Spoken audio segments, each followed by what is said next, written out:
আসসালামু আলাইকুম। আজকে আমরা টু ডু ভার্ব নিয়ে আলোচনা করব। টু ডু ভার্ব গ্রামারের একটা অন্যতম একটা গুরুত্বপূর্ণ অংশ।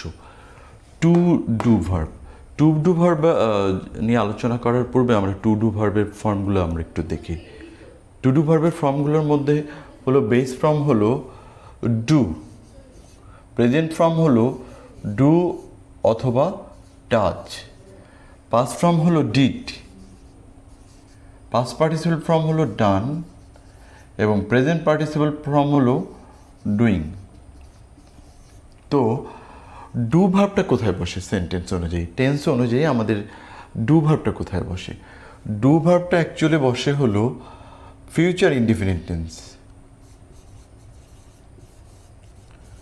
ডেফিনিট টেন্স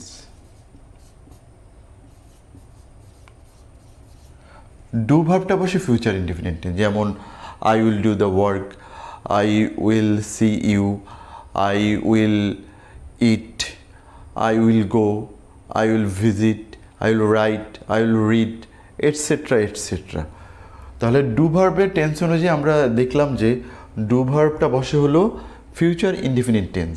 ফিউচার টেন্স হতে গেলে অবশ্যই সাবজেক্টের পর কী বসবে? উইল বসবে। এরপর আমরা আসি হলো ডু অথবা ডাজ ভার্বে।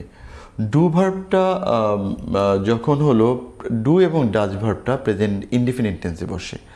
যেমন আমি বলতে পারি আমি কাজটি করি, আই ডু দ্য ওয়ার্ক, সে কাজটা করে, হি ডাজ দ্য ওয়ার্ক, তারা কাজটা করে, দে ডু দ্য ওয়ার্ক, আমরা কাজটা করি, উই ডু দ্য ওয়ার্ক। এরপরে আমাদের আসে হলো পাস্ট টু ডু ভার্বের পাস্ট ফ্রম ডিড। অতীতকালে কোনো কাজ হয়েছিল, অতীতের কোনো কাজ বোঝাতে, যেমন আমি কাজটি করেছিলাম, আই ডিড দ্য ওয়ার্ক, তুমি কাজটি করেছিলা, ইউ ডিড দ্য ওয়ার্ক, তারা কাজটি করেছিল, দে ডিড দ্য ওয়ার্ক। এরপরে আমরা আসি হলো ডান। ডানের ক্ষেত্রে আমরা বলতে পারি যে কোনো পারফেক্ট টেন্স। আমরা জানি আমাদের পারফেক্ট টেন্স টোটালি আমাদের তিনটা আছে, একটা হলো প্রেজেন্ট পারফেক্ট টেন্স, আর একটা হলো পাস্ট পারফেক্ট টেন্স এবং অন্যটা হলো যে future perfect tense. Present perfect টেন্সে আমরা বলতে পারি যেমন I have done the work, I have done the work. Past participle I had done the work. এবং ফিউচার পারফেক্ট হলো I will have done the work.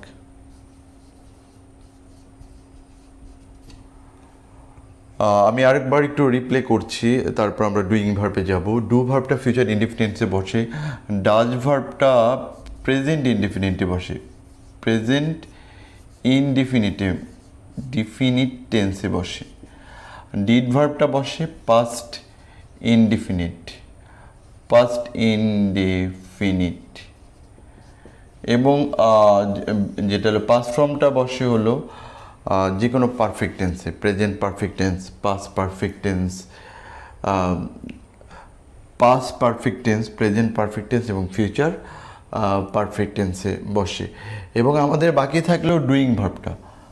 Doing ভার্বটা আমাদের basically যেটা বসে, আমরা কন্টিনিউয়াস টেন্স বললেই ডুইং ভার্বটা চলে আসবে। যেমন আমরা বলছি I am doing the work, এটা হলো প্রেজেন্ট পারফেক্ট টেন্স। তারপরে হলো যে পাস্ট কন্টিনিউয়াস টেন্সের কথা বলি, I was doing the work. Future continuous টেন্সের কথা বলি যে I will be doing the work. তো যে কোনো কন্টিনিউয়াসে এই ডুইং ভার্বটা বসে, যেটাকে আমরা বলি প্রেজেন্ট পার্টিসিপল বসে। ভার্বের বেস ফর্মের সাথে যখন আইএনজি বসে সেটা হলো প্রেজেন্ট পার্টিসিপল ফর্ম। এছাড়াও আমরা আরেকটা টেন্সের কথা বলতে পারি, সেটা হলো কন্টিনিউয়াস টেন্স। তো টোটালি আমাদের কন্টিনিউয়াস টেন্স কয়টা? টোটালি আমাদের কন্টিনিউয়াস টেন্স 6টা। একটা হলো যে present continuous, past continuous, future continuous, present perfect continuous, past perfect continuous এবং ফিউচার পারফেক্ট কন্টিনিউয়াস। তো যেটা হলো যে পারফেক্ট কন্টিনিউয়াসের কথা বলি, যেমন present perfect, I have been doing the work, আমি কাজটি করছি। I had been doing the work, the work. এরপরে হলো যে I will have been doing the work.